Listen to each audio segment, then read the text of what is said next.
Oke, teman-teman, selamat pagi. Kita jumpa lagi di Seminar from Home.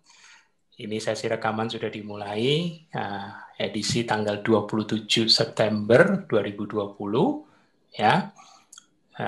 Dengan masih bersama Mas Tio. Seminar from Home ini terbuka untuk umum, jadi teman-teman bisa ajak. Link registrasi masih dibuka, ya, masih dibuka sampai nanti sore, jadi masih berkesempatan untuk bisa menampung teman-teman yang berkeinginan untuk menghadiri seminar from home ini.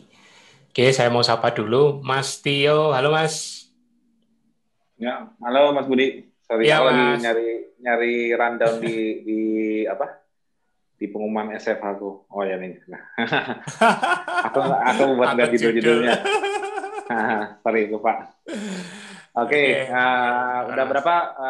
udah berapa yang hadir pagi ini Mas? 179 Mas. Nah, masih pada tidur kali ini. Room kita 1.000 loh sekarang. Udah Ya. 1.000 jadi bisa dimanfaatkan. Ini Mm-mm. udah luas kan, udah kali 500 lagi, kapasitas kita sekarang 1.000. Jadi next SFH dan bahkan TFH pun juga bakal dibuka roomnya sampai 1.000. Jadi ajak sebanyak-banyaknya untuk menimba ilmu di setiap acara SFH dan TFH, karena itu sumber ilmunya di situ, penguatan juga bagi gaya hidup kita IKF, dan Yes. insya Allah para narasumber juga akan berbagi ilmu dengan judul yang setiap SFH judulnya selalu berbeda-beda ya, nggak pernah sama. Jadi judul nggak ada temanya di setiap SFH. Jadi keunikan dari SFH itu ialah tema dari dari pemateri itu yang sumber ilmunya beda-beda dan keahliannya Hmm. beda-beda atau Hmm. minatnya beda-beda, itu yang bikin unik setiap SFH. Makanya jangan Hmm. selalu tunggu SFH, dan kalau TFH kita kepoin para nakes. Hmm. Gitu-gitu. Sip. Oke. Kali ini untuk acara pertama di SFH sesi 1 pagi ini, rundown acaranya hari ini aku bacakan dulu ya, mumpung udah buka nih. Monggo Mas, Rundown silakan. acara nih untuk yang pertama ngisi ialah Mbak Tri Sulistiawati, FIC di Malang ya. Mbak Tri dengan judulnya nanti, Sudahkah Pandemi COVID-19 Mengubah Gaya Hidupmu? Nah, itu judulnya keren banget nih. Ini sesuai dengan masa pandemi. Mudah-mudahan banyak newbie di sini nih yang masih mau startup, agar dimotivasi Mbak Tri supaya segera berubah gaya hidupmu di hidupnya di tengah Amin. pandemi COVID. Amin, Jangan amin. lupa Jangan lupa nanti setelah Mbak Tri presentasi, perhatikan slide-nya atau yang dijelaskan. Nanti Mbak Tri akan memberikan 2 kuis berhadiah 2 kaos.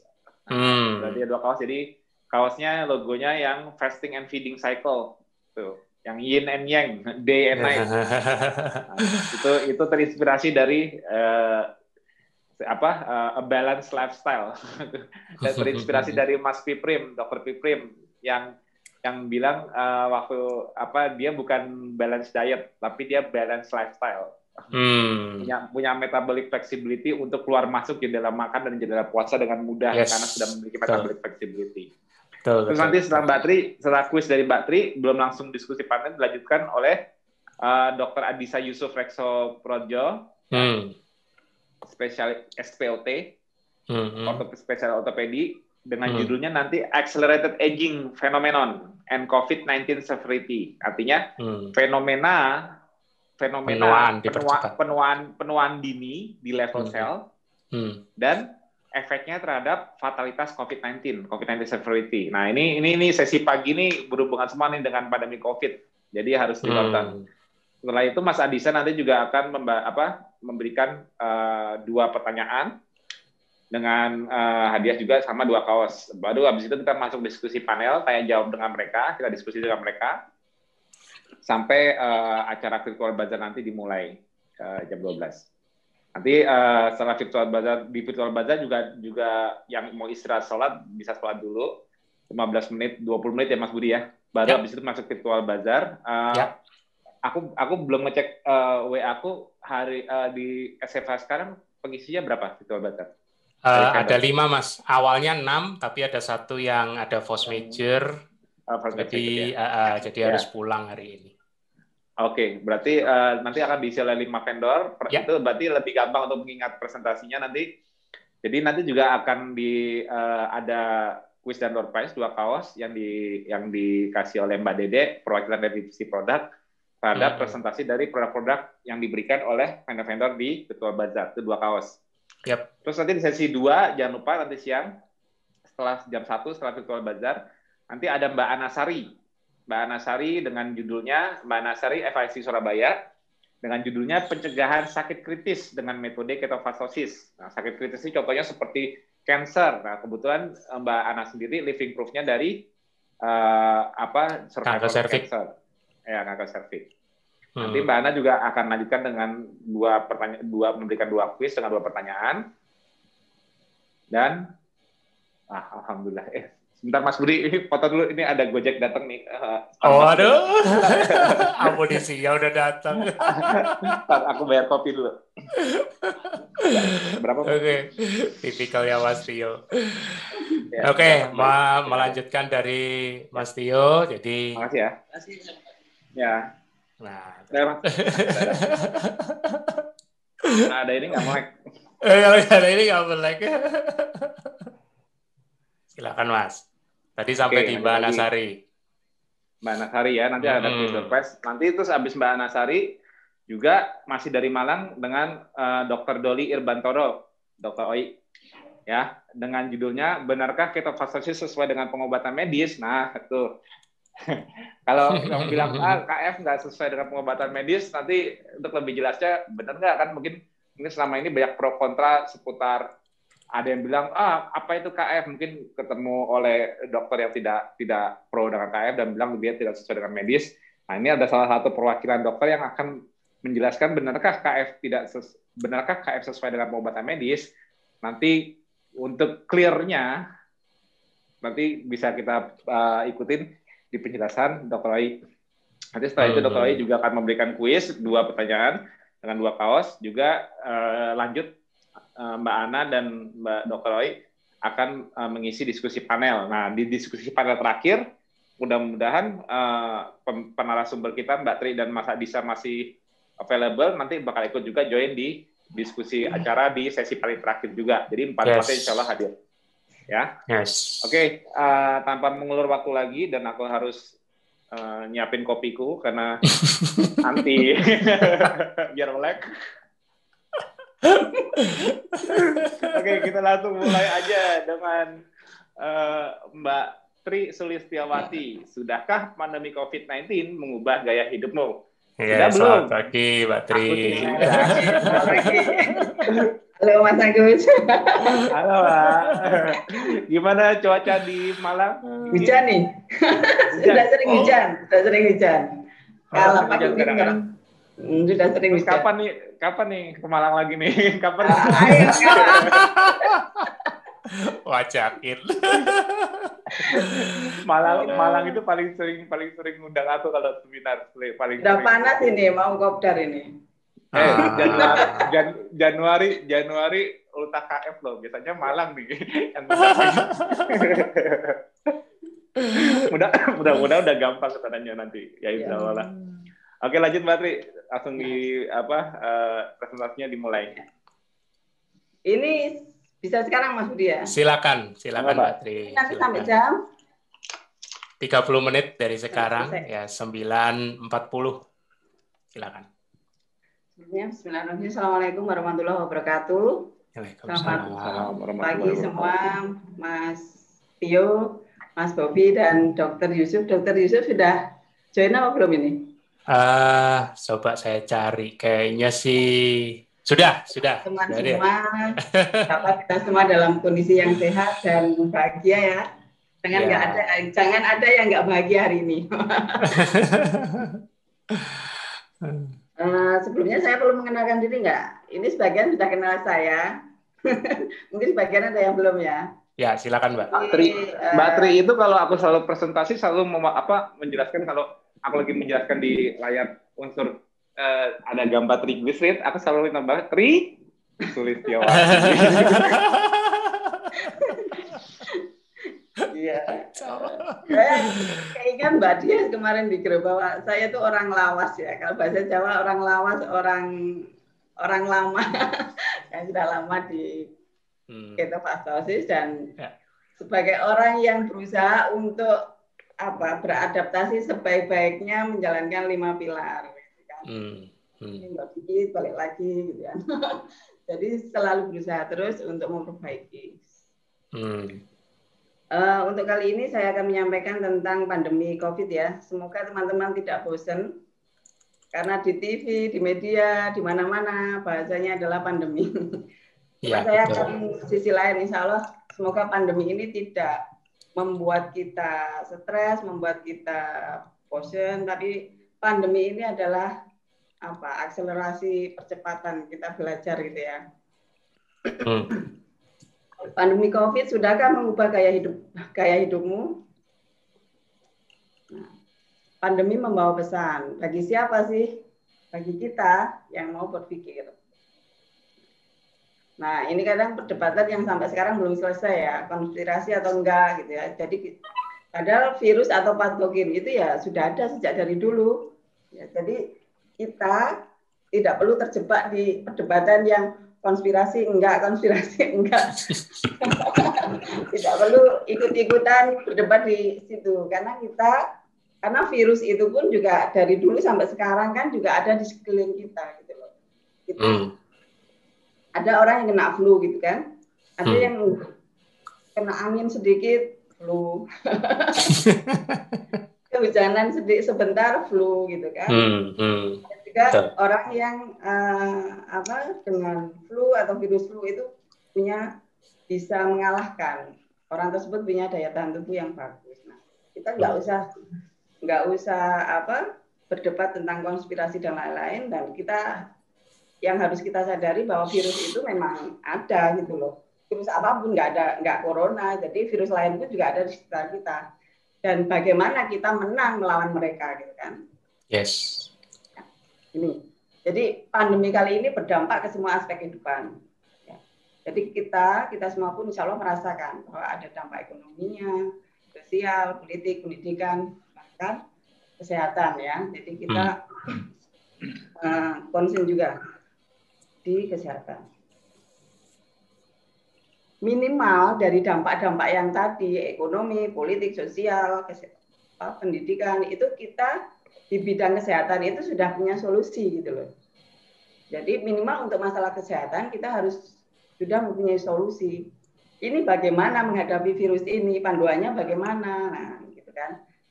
Jadi yang kesehatan insya Allah terselesaikan, nanti kita bisa kesempatan untuk bagaimana kreativitas ekonomi, bagaimana kita menyelesaikan pendidikan anak-anak gitu kan. Tapi kalau kita semuanya dari semua aspek itu termasuk kesehatan tidak mempunyai solusi, wah berat ya.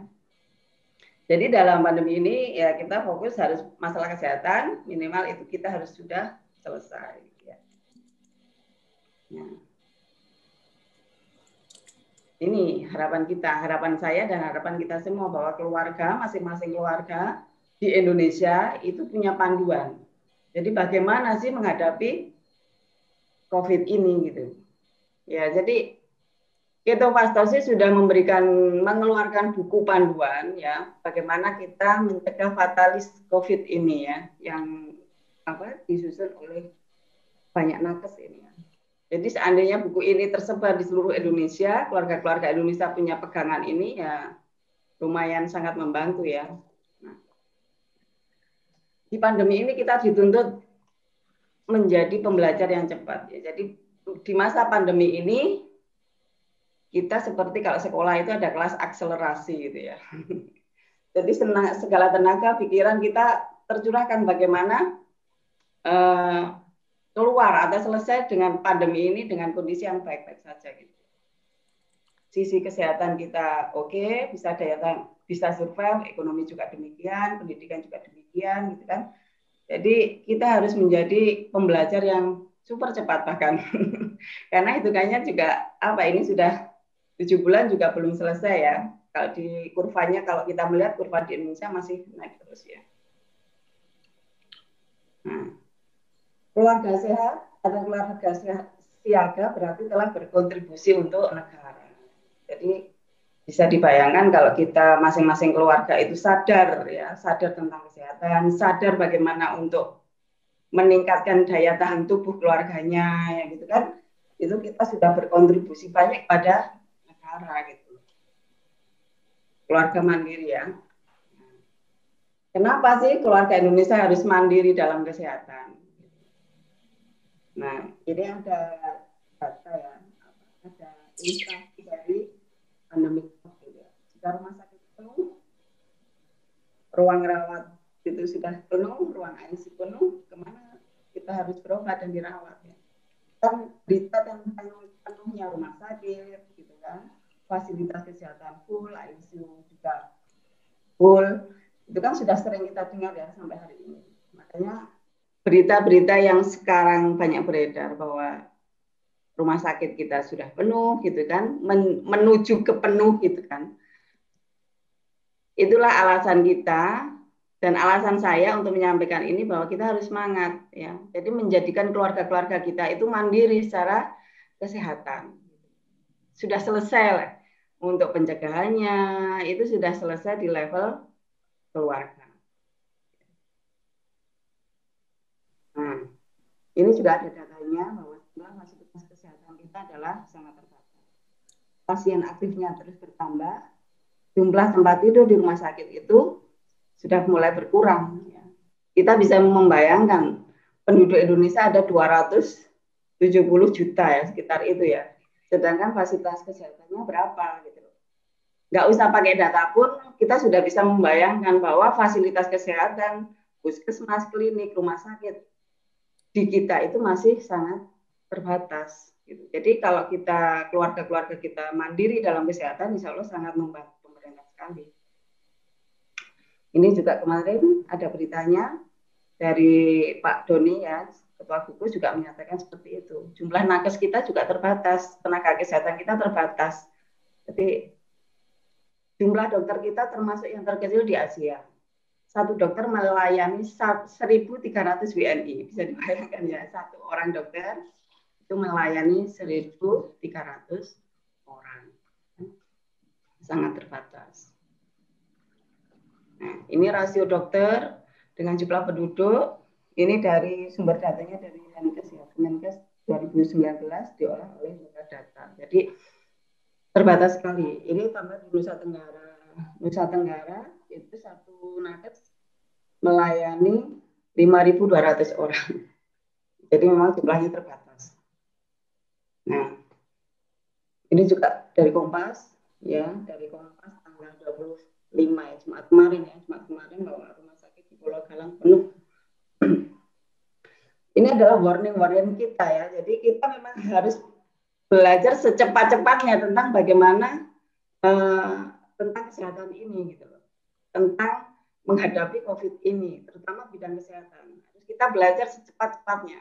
Ya, alhamdulillah sekali ya, ketofastosis dengan dikawangi Mas Tio dan Pak Budi ini luar biasa. Satu minggu berapa kali SF TFH-nya? 2 ya.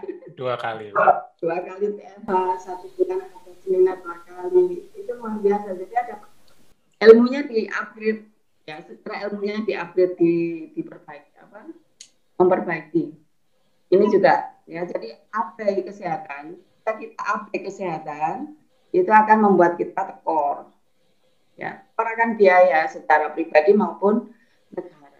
Kalau kita sakit bisa dihitung ya, nggak hanya uang saja yang mungkin berkurang banyak, tapi juga waktu, tenaga, pikiran, itu juga akan sita kalau kita abai terhadap masalah kesehatan keluarga kita. Kalau kita abai tentang masalah kesehatan, itu pasti tekor ya. Jadi tadi sudah saya sampaikan bahwa saya kalau naik tangga tadi selain biaya yang pasti berkurang, itu tenaga, pikiran itu juga pasti akan tersita gitu kan kalau kita mengabaikan tentang masalah kesehatan. Nah, meskipun gratis gitu kan, pastinya kita tidak mau ya yang namanya sakit itu kan dirawat di rumah sakit, tetap tidak enak. meskipun di tempat isolasi wifi-nya kenceng pun tetap rasanya juga tidak enak, tetap enak internetan di rumah gitu kan. Karena kabarnya wifi di tempat isolasi juga kenceng-kenceng nih Pak Budi.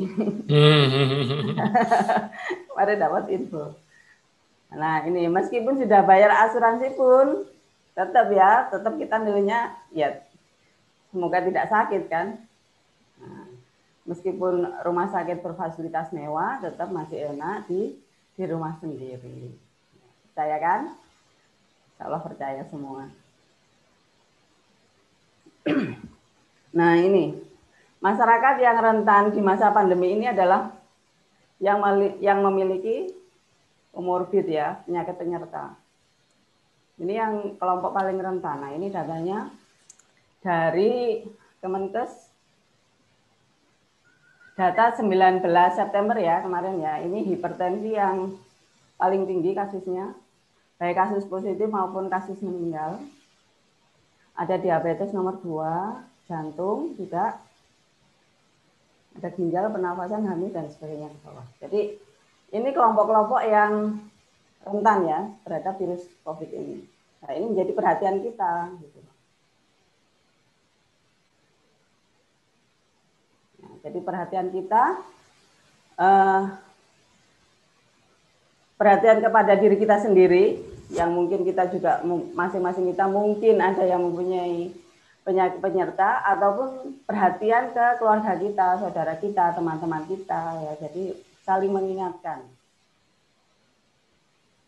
Nah, kampanye pencegahan kita di masa pandemi ini tidak hanya 4M ya. Jadi harus ada plusnya. 4M-nya sudah benar, ini kan untuk mencegah mengurangi penularan ya. Jadi mulai memakai masker, mencuci tangan, menjaga jarak, menghindari kerumunan, itu kan untuk meminimal penularan.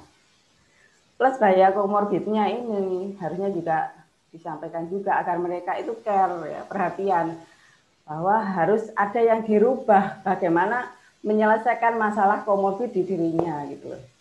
Jadi kalau tidak ada warning tentang komorbid nanti ya berhentinya di 4M gitu loh.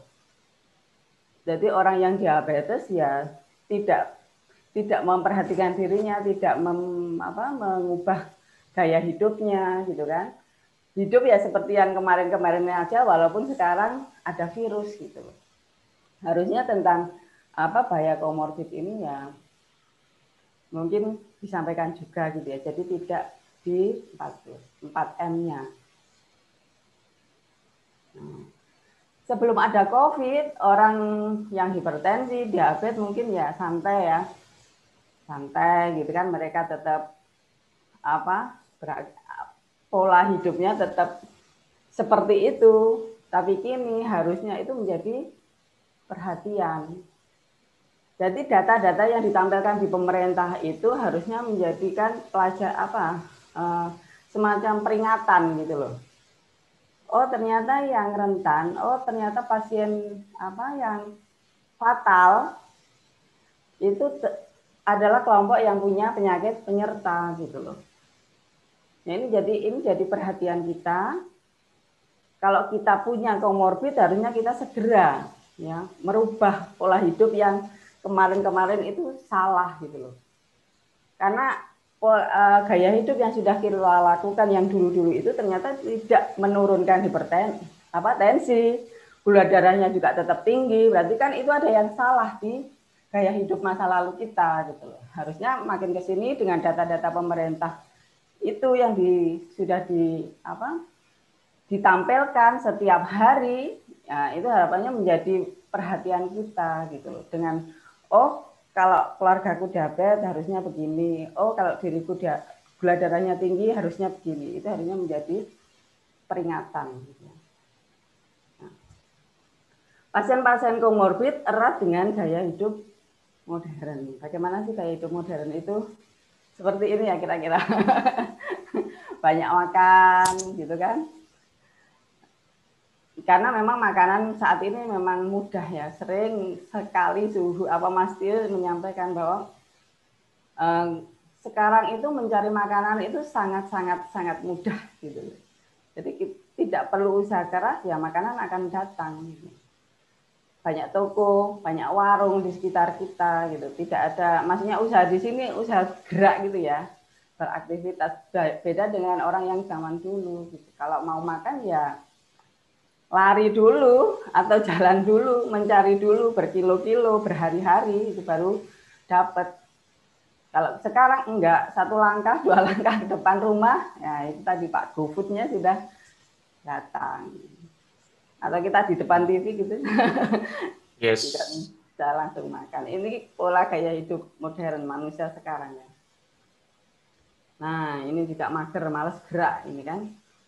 Sudah dengan fasilitas yang semuanya ada, ya makanan ada, terus TV apa media juga ada, ya sudah dinikmati, menikmati hidup gitu katanya. Nah, stres ini ada masalah keluarga, masalah bisnis, masalah kerjaan, ya banyak ini yang apa membuat sangat kompleks ya kayaknya orang sekarang yang dipikir banyak sekali. Itulah orang modern ya.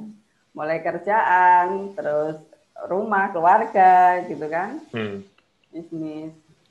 Nah, ini kaitannya. Yang kemarin ini juga sudah disampaikan ya, diposting juga sama Mas Tio bahwa ada hubungan antara hiperinsulin dengan COVID-19 ini. Nanti ini lebih lanjut akan dibahas Dokter Yusuf ya nanti ya tentang apa penuaan dini, penuaan dini sel, komorbid sindrom metabolik dengan COVID-19 nanti bisa dibahas sama. Jadi ini ada jurnalnya ya. Yes. Nah, tadi setelah gaya hidup orang modern yang tadi yang selalu makan, yang selalu mager, yang stresnya luar biasa. Nah, ini harus sering disampaikan katanya Dokter Pimprim kemarin. Parameter kesehatan ya. 1 lingkar pinggang ya. Laki-laki 90 ini harus dihafalin ini. Karena sudah hafal semua mungkin ya, karena ini sering disampaikan. Dan memang harus sering disampaikan sih, karena ini penting banget. Jadi ini parameter kita sehat itu bagaimana gitu kan. Gula darahnya di bawah 100, HbA1c di bawah 5,7 gitu kan. Trigliseridnya 150 ke bawah gitu kan. Sampai yang terakhir adalah tidak minum obat apapun. Itu adalah parameter bahwa kita itu sehat gitu. Nanti masing-masing kita bisa berkaca ke sini. Aku kurangnya yang gimana ya? Apakah gula darahnya? Apakah tekanan darahnya? Apakah trigliseridnya? Itu bisa nanti mengacu ke sini semua.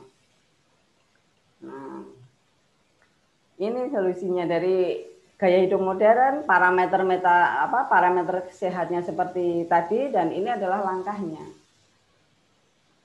Kebalikannya, jadi yang tadi banyak makan, yang sini harus menahan atau mengurangi makan, menahan makan. Nggak selalu makan gitu kan ya.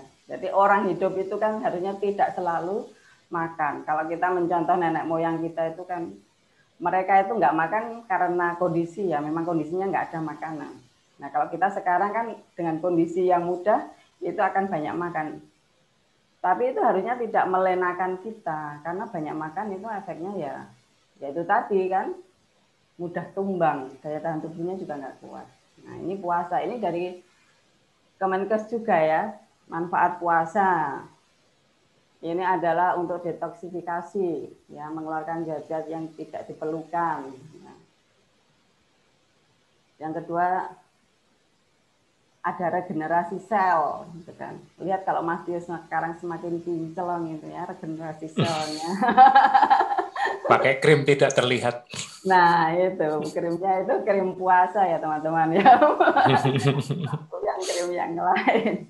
Yang selanjutnya adalah berpuasa meningkatkan sistem kekebalan tubuh. Ya, ini. Jadi di masa pandemi COVID cocok sekali kan dengan kita berpuasa.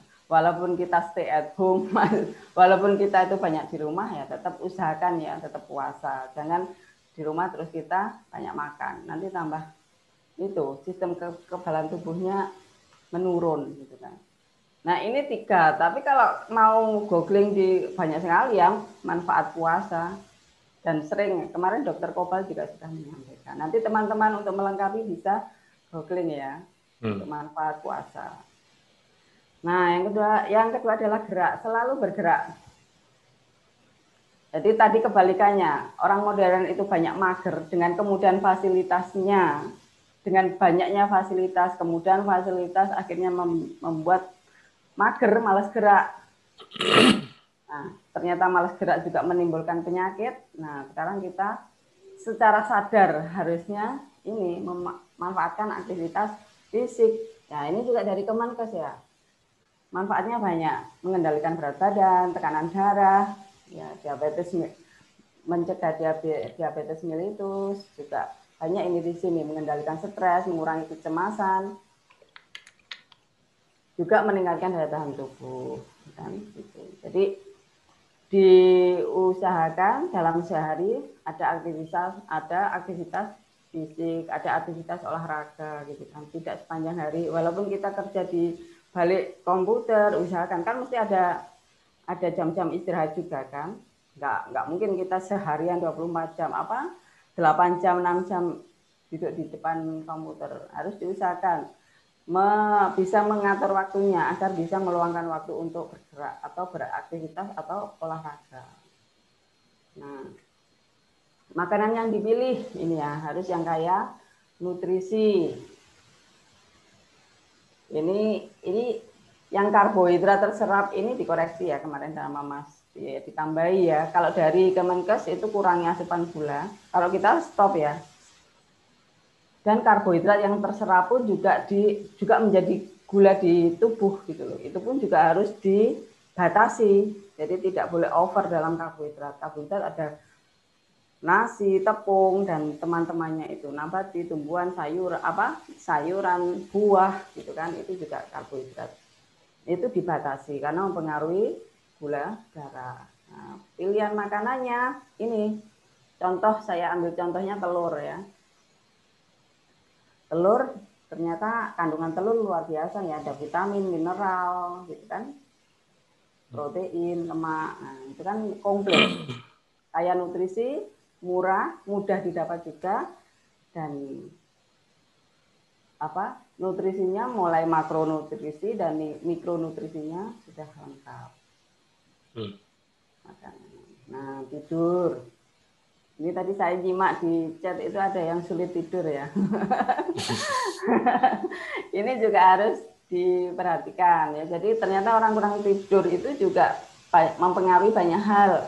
Konsentrasinya nggak bisa konsentrasi, memperburuk kondisi kesehatan, kulit terlihat tua, hilang fokus, obesitas, stres, nah, sering lupa. Itu ancaman kurang tidur. Kalau ada banyak lagi, ya ini sebagian, 7 ini hanya sebagian saja loh teman-teman.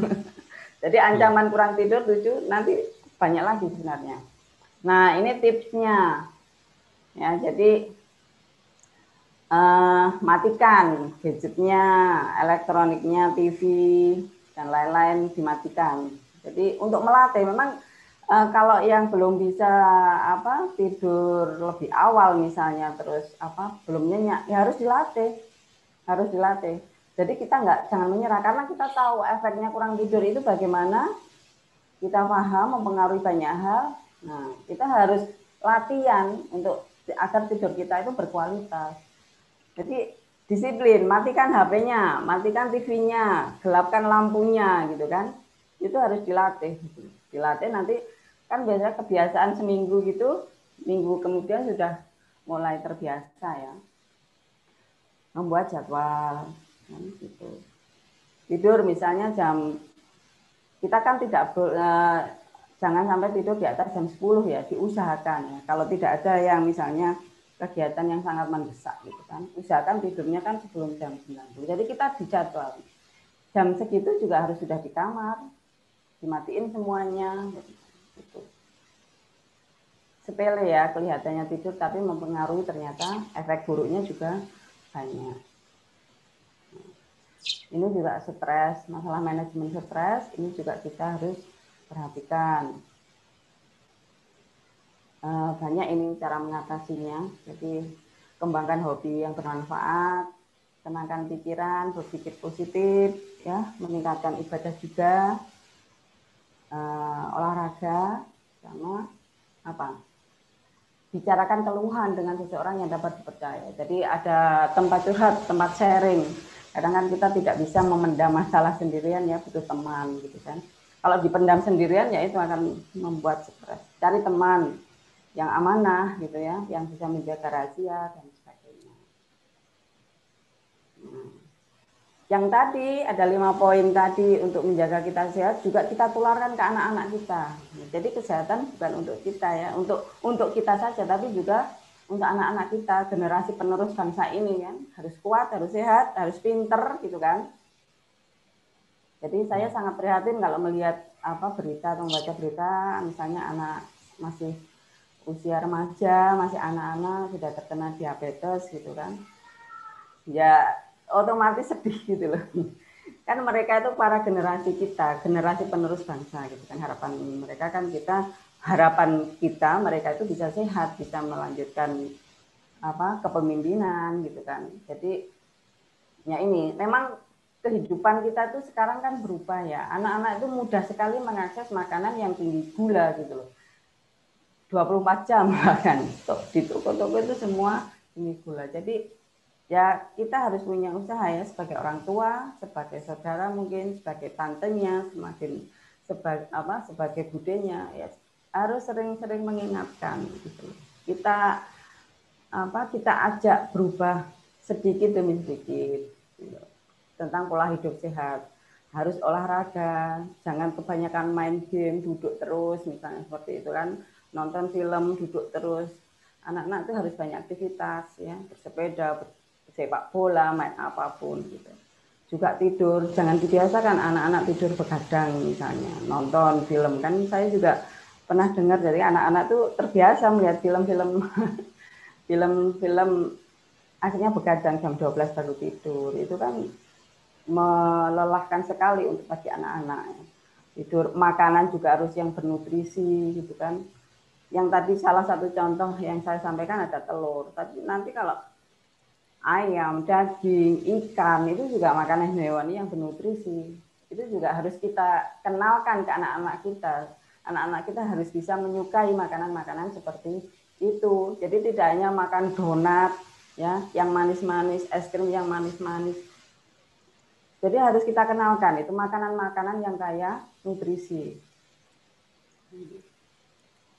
Nah, ini sehat jangan sendirian. Jadi sehat bukan hanya untuk kita sendiri, tapi keluarga kita, anak-anak kita, ya. Jadi orang tua kita, teman-teman kita, saudara dekat kita, saudara jauh atau teman, ya itu harus kita ajak untuk sehat. Kan nggak enak ya kalau sehat sendirian ya. Ya kita keto sendirian gitu kan juga nggak enak ya. Jadi harus kita ajak. Ya cara mengajaknya kita aja. Jadi yang pelan-pelan gitu kan, akhirnya mereka tertarik tanpa dipaksa gitu kan. Kita tidak perlu memaksa mereka, tapi mengenalkan ini loh. Kalau tentang puasa bagus, olahraga bagus, makan ikan bagus, ya insya Allah kan semua orang sudah paham ya. Ya sering kita sampaikan. Nah, ini juga ini pengalaman ya, testimoni kemarin. Jadi salah satu member KF Malang dengan tadi protokol metabolic conditioning itu membaik dengan pasien positif COVID membaik dengan protokol metabolic conditioning. Jadi ini nggak lama juga di rumah sakit, isolasi mandiri di rumah, masuk terus dites kok positif, dirujuk ke rumah sakit, 1 minggu sudah pulang. Dan alhamdulillah karena beliau juga menjaga ketosisnya ya, jadi di rumah sakit pun beliau juga menjaga, makanannya dijaga, tidurnya dijaga, jadi puasanya juga dijaga, maksudnya alhamdulillah seminggu pulang dan hasilnya dapat 2 ya. Jadi fungsi ginjalnya keluar rumah sakit itu maksudnya dapat 2, fungsi ginjal membaik, COVID-nya juga membaik gitu. Saya juga kaget waktu malam-malam, kan saya dari rumah ya, Japrian aja Japrian. Ternyata waktu fungsi ginjalnya itu malamnya beliau itu pipisnya keruh gitu loh. Pipis keruh, terus habis itu keluar kayak pasir. Nah, besoknya sudah badannya enak, pinggang-pinggangnya juga enak gitu kan. Ya akhirnya sudah sama dokternya disuruh pulang aja. Ya ini membuktikan ya ini protokol metabolik yang buku panduan yang disusun oleh teman-teman nakes KF itu ya. Nggak perlu waktu lama ternyata, dan dapatnya 2. Nah, rekomendasinya ini ya, jadi menjadi 5 pilar, menjadi rumah buruk di bed host for COVID ini ya, yang perlu kita ingat-ingat terus ya. Sering puasa ya, jadi jendela puasanya dipanjangkan, jendela makannya dipersempit. Yang kedua adalah makanan yang sangat rendah karbohidrat. Jadi hewaninya lebih banyak dibandingkan nabatinya. Aktivitas fisik harus lebih banyak bergerak daripada duduk. Gitu. Yang keempat, rendah stres. Ya. Harus bisa memanajemen stres. Karena kalau masalah dihindari, kalau masalah kan setiap orang pasti punya ya. Ada masalah kerjaan, semua orang punya masalah. Nggak ada orang yang nggak punya masalah. Tapi di-manage.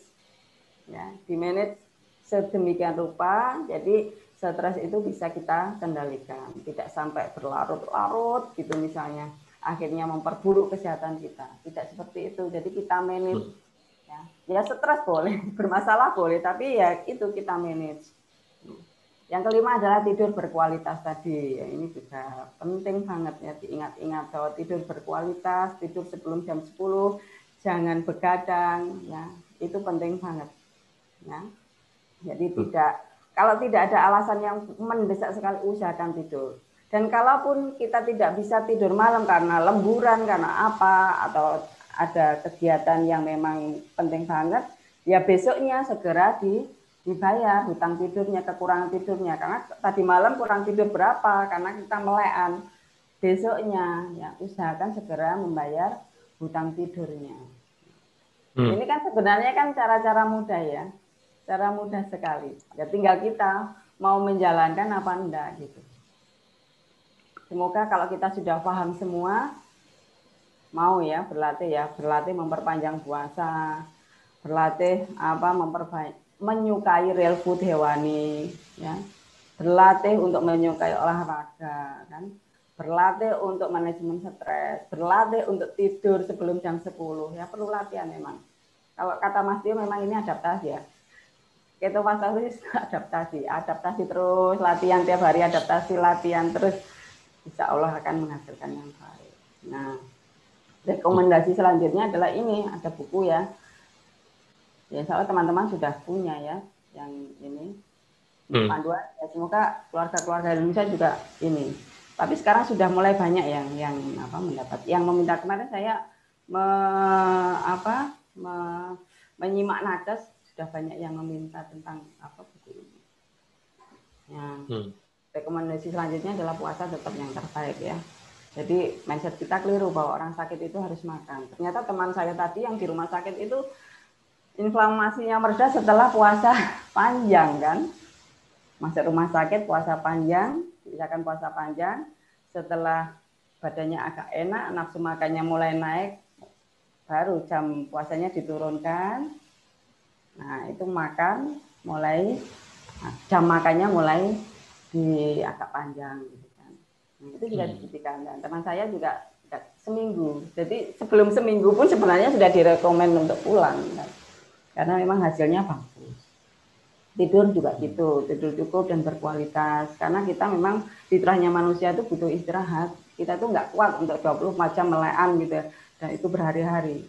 Ini kebiasaan orang-orang modern. Saya melihat ya memang ada beberapa orang tuh yang memaksa untuk bisa melekan. Melekannya ben kuat gitu katanya malah. Jadi siklusnya istilahnya diputar ya. Dilawan ya istilahnya. Dilawan. Jadi biar kuat begadang. Jadi hak tubuh untuk tidur itu tidak dipenuhi, tapi malah gimana sih caranya biar kuat begadang gitu kan. Gitu. Nah, ini banyak juga member yang kesulitan tidur gitu ya. Banyak member ke saya. Dari 5 pilar itu sulit tidur gitu banyak sekali. Makanya perlu dilatih ya, latihan. Juga ini olahraga. Rekomendasi selanjutnya adalah olahraga juga. Olahraga yang bisa kita lakukan di mana saja dan kapan saja ya. Model olahraga beban tubuh kita sendiri. Ini bisa dimanapun, kapanpun ya. Bisa. Harus dilakukan, dilatih. Tentang makanan ini adalah stop makanan yang mendukung inflamasi. Nah, jadi kalau terkena virus ya, COVID jangan mendukung makanan yang mendukung inflamasi. Mendukung inflamasi apa? Gula, tepung, ya overkarbo itu kan jenis-jenis makanan yang mendukung inflamasi. Gitu. Stop. Nah, makanya teman saya yang di rumah sakit itu juga ngomong ke pihak rumah sakit bahwa saya melakukan low carb. Jadi kalau untuk nasi saya nggak bisa, tapi masih dikasih, ya nggak apa-apa, masih dikasih, nggak usah didebat, nggak usah dimakan gitu aja kan, dikasih, ya nggak apa-apa, kan kita sudah menyampaikan, tapi kok tetap dikasih, ya nggak mau diterima, tapi nggak dimakan gitu. Dan teman saya mengusulkan bisa kirim makanan dari rumah gitu.